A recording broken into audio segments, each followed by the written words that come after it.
para siempre, perdónenme la expresión. Julio Palomino es abogado laboralista y está con nosotros para entender un poco el problema de la informalidad laboral. Bienvenido, Julio, gracias por estar con nosotros. Gracias, Carlos, por la invitación. Encantado. Cifra de trabajadores informales en el Perú, 9.7 millones. ¿Ese número qué significa como potencia y como problema, Julio? A ver, una cifra muy alarmante, ¿no?, que ha sacado el INEI el día de hoy. ¿Por qué? Porque la informalidad laboral se viene acrecentando. La precarización del empleo se da en todos los estratos. Y esto no solamente es un problema actual, Carlos, es un problema que ya data hace muchos años. No ha habido una política adecuada a nivel laboral. Y esto perjudica a ambas partes de la relación de trabajo, tanto al sector empleador como al sector trabajador. Ahora, si antes de la pandemia, Carlos, ya el empleador no contrataba formalmente, ¿no?, ahora es peor. Ahora es mucho peor. Ahora, no ayuda tampoco, Carlos, la rigidez que se están dando las normas laborales en la actualidad, por ejemplo. Okay. No ayuda mucho, porque al contrario, deberían dar algunas facilidades, no solamente en las normas que se den, sino también en la fiscalización laboral por parte de la SUNAFIL. En la actualidad los persiguen al empleador, multan, embargan sus cuentas, hasta hacen embargos en forma de secuestro conservativo sobre los bienes, y esto no ayuda a la formalidad laboral. Si se cree de repente que con la rigidez de las normas el empleador va a contratar formalmente, es una equivocación. Eso está equivocado. Ahora, un fujimorista de los de antaño te diría, es que gracias a esa rigidez el país pudo crecer. ¿Eso es correcto?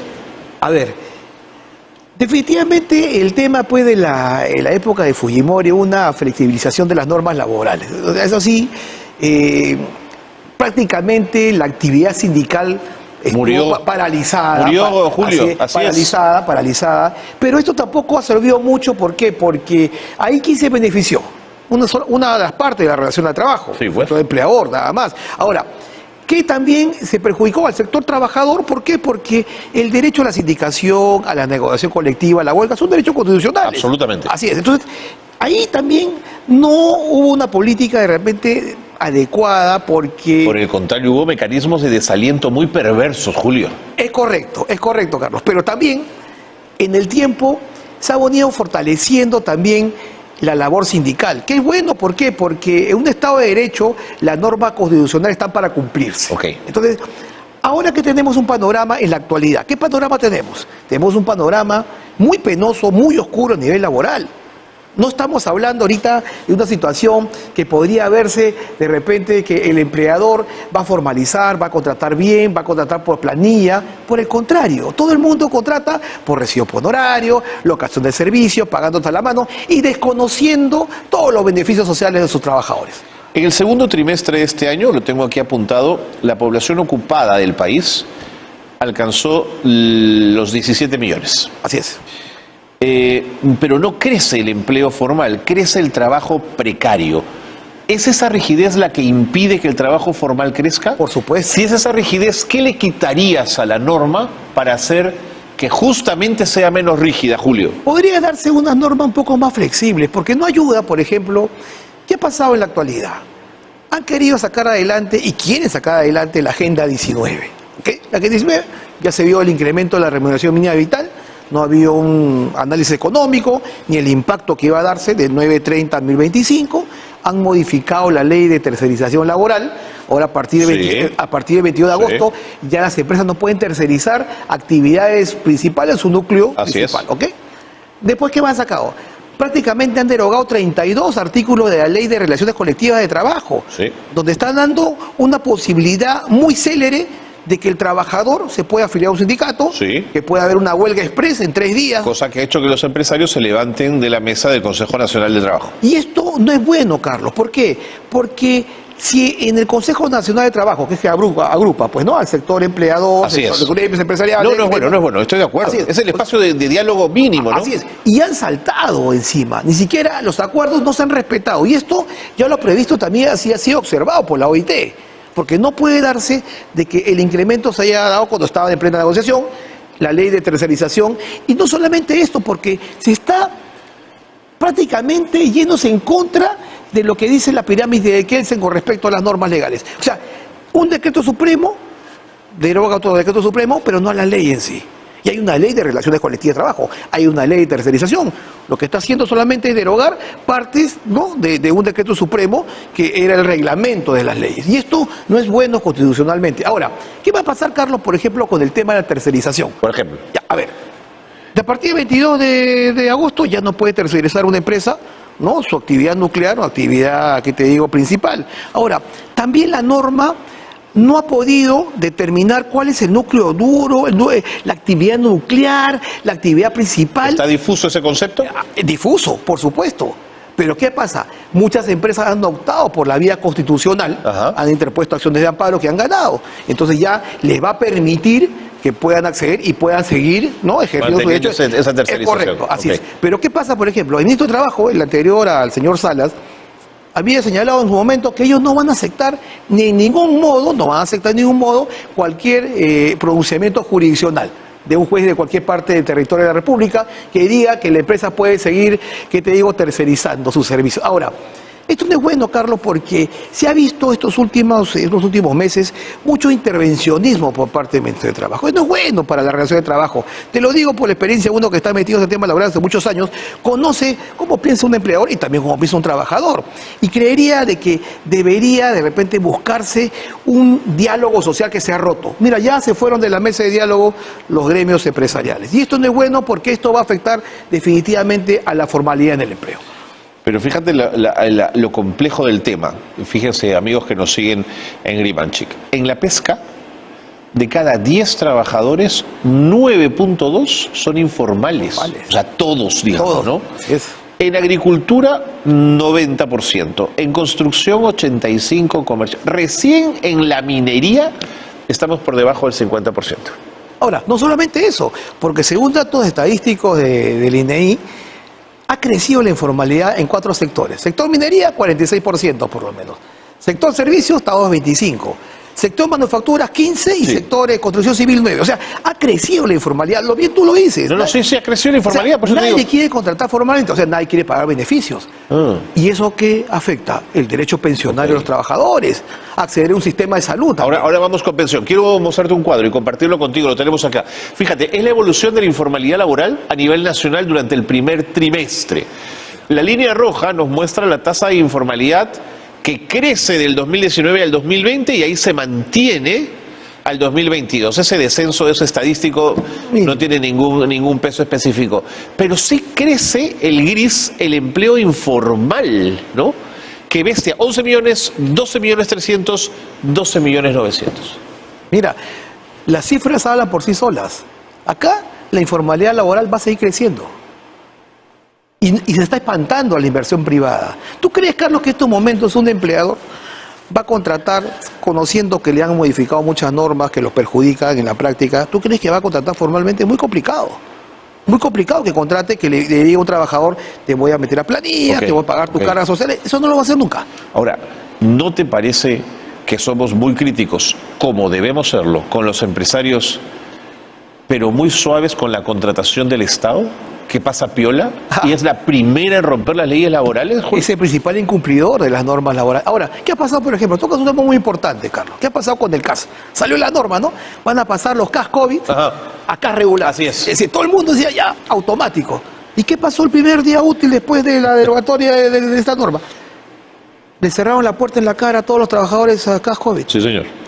Diciendo de que la entidad estatal tiene que ver el presupuesto. Y muchos de ellos que trabajaron en la COVID más dura y se entregaron. Que dieron la cara. Se entregaron, Julio. Se entregaron. Pero ¿qué ha pasado? O sea, son normas solamente que populistas.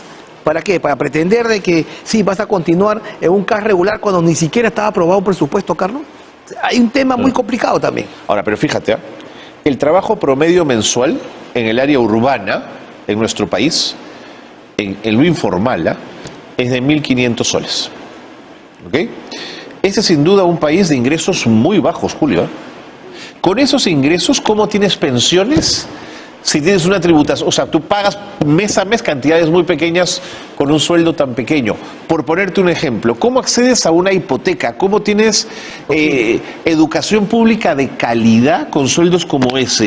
Imposible, pues. Imposible, ahora, pues. 1.500 soles considerando que la jornada del trabajador Buen peruano punto. es en Es más exceso. de 12 horas fácil. Correcto, o sea, a nivel de Latinoamérica, el peruano es el que trabaja más, ¿no?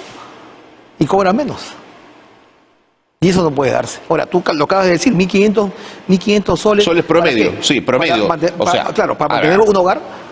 Eso te digo, pues. O sea, no existe, pues, sistema de salud, sistema pensionario, y eso, de repente pensando que la contratación de ese trabajador va a ser formal. Porque Eso, señor. Así es, pensando eso. Y si es informal, ¿qué pasa si el trabajador se enferma? Tiene COVID, por ejemplo. No puede acceder a un sistema de salud. Y esto, mira, y esto es preocupante, Carlos, ¿por qué? Porque no solamente es decir, yo escuchaba, ¿no? El 28, el mensaje presidencial decía, ¿no? Vamos a acceder a todos los trabajadores independientes, informales, le vamos a dar un sistema de previsión social. ¿Cómo lo vas a hacer? Es complicado. Si al trabajador formal no le pagan sus beneficios, imagínate al informal. Qué bestia. Y no hay un dato estadístico, solamente lo que acaba de decir el INEI, que son más o menos 9.7 millones de la informalidad laboral. Voy a ponerme de abogado del diablo. Lo que siempre dirán los empresarios es que esto que Julio llama rigidez para nosotros son sobrecostos. Y no podemos hacer empresa con esos sobrecostos. ¿Te parece una crítica justa? Sí, pues porque acá hay una situación que también hay que analizar, ¿no? De ambas partes. De ambas partes, Claro, o sea, por supuesto, no Julio. No es decir, No hay que tener buenos y malos. Así es. Pero también hay que entender que en esta época que estamos saliendo de esta pandemia que nos ha golpeado, que han muerto muchos peruanos, mucho sufrimiento en las familias, también se ha visto perjudicado también el empleador, porque también te acuerdas en la época de la reactivación, las fases, era tan engorroso poder salir a trabajar, ¿te acuerdas? Sí, claro. ¿No? Y esto afectó a muchos sectores, ¿no? Pues, el sector espectáculos, tragamonedas, restaurantes. No, por supuesto, acuérdate. todo se vio afectado, Entonces, lo sé. Esto también, y muchos, por ejemplo, hicieron, pues, solicitaron su suspensión perfecta del Ministerio de Trabajo, simplemente despidieron a los trabajadores, y también muchos cobraron el Reactiva Perú también, ¿no? Muchos también accedieron a la Sí, Reactiva, señor. ¿no? Y también habría que ver, pues... Mucho grandote accedió a Reactiva Perú. ¿Ah? Bueno, es la verdad. Pero como todas veces acá en nuestro país eso va a quedar, van a pagar o no van a pagar, es un tema que ya será motivo de otro análisis. No, ¿te imaginas que hagan perro muerto? No. A ver, pero eso será motivo de otro análisis. Pero ¿qué pasa? Lastimosamente, en nuestro país creo que no es un buen momento, Carlos, para darle una articulación legal con extrema rigidez. Clarísimo. Mira este cuadro. Pobreza monetaria versus informalidad laboral 2021. Pasco tiene una pobreza porcentual del 42% y una informalidad laboral del 85%. Huancavelica 41% de pobreza, informalidad laboral 94%. Es decir, allí donde hay más informalidad laboral, hay más pobreza. O sea, el cruce es clarísimo, Julio, ¿no? Allí donde la pobreza es alta es porque la informalidad laboral es alta, si lo quieres ver de otra manera. Mira, en Ica la pobreza es baja, 6.6, y es donde menos informalidad laboral hay. Sí, pues. Ahora, Sin dejar de ser pequeña, claro, 69%. cuando hablamos de índice de pobreza, Carlos, el porcentaje, ¿qué estamos diciendo? ¿Cuánto puede acceder un trabajador de esa zona? ¿Cuánto puede percibir por remuneración? Si es que está en planilla. No, por supuesto. ¿Y si no está en 1.500 de pronto son una fortuna, ¿no? No, claro. ¿Y si no está en planilla? Tengo un dato que me preocupa más, que es la diferencia de ingresos entre hombres y mujeres, Julio.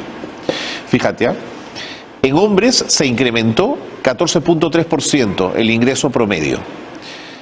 Subió a 218 soles, digamos, ¿no? La diferencia. Claro. En mujeres, 6%, solo 69 soles.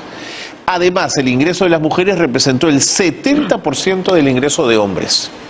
O sea, imagínate un hogar donde hay una cabeza de familia que sea mujer. ¿Cómo así? En nuestro país una ley de política salarial que debe evitar una diferenciación salarial entre hombre Sin y duda. mujer. Así es. Pero eso tampoco se cumple porque las empresas se resisten a tener su política y diferenciar bien para a igual trabajo, igual remuneración. Ese es el principio lógico del derecho laboral. Correcto. Pero eso no se cumple en la práctica, pues. Bueno. En fin, un día voy a hacer una encuesta. ¿Cuántas personas en su vida han tenido un trabajo digno, digamos? No existe en tu país, ¿no? Yo en 30 años jamás he estado en planilla, creo que 1 año y medio estuve en planilla nada más, Julio, en 30 años de vida laboral. No sé si a ti te pasa lo mismo, pero Claro. tú hablas con la gente y la gente dice, ¿qué? ¿Planilla? Y le suena una cosa Claro. extrañísima. Pero Carlos, acá deberíamos, ¿no?, afianzar un tema. Dale, para cerrar, por favor. Para cerrar. ¿Por qué se le persigue tanto la SUNAFIL al empleador formal, que cumple con todo? Que ni siquiera mandó suspensión perfecta a sus trabajadores, que sacó de su plata de repente su caja para pagar a sus trabajadores. ¿Por qué perseguirlo y al informal no? Y ahí debería apuntar el gobierno. De repente el nuevo ministro de Trabajo y Promoción del Empleo debería afianzar eso. Porque no solamente es, ¿no?, corretear al empleador formal, sino también... Pero ese trabajador informal además está amarrado a PYME. Si hacemos que la PYME se legalice y tenga facultades para poder operar con un régimen mucho más amigable, de pronto la formalidad podría ser más fácil. Pero no le sacamos la vuelta a la ley, pues. Porque todo el mundo se va a la PYME para pagar menos beneficios. Seguramente. Así es. Julio, muchas gracias. Gracias a ti, Carlos. Gracias por estar con nosotros. El doctor Julio Palomino, abogado laboralista, ha estado con nosotros en el programa. Pausa y volvemos.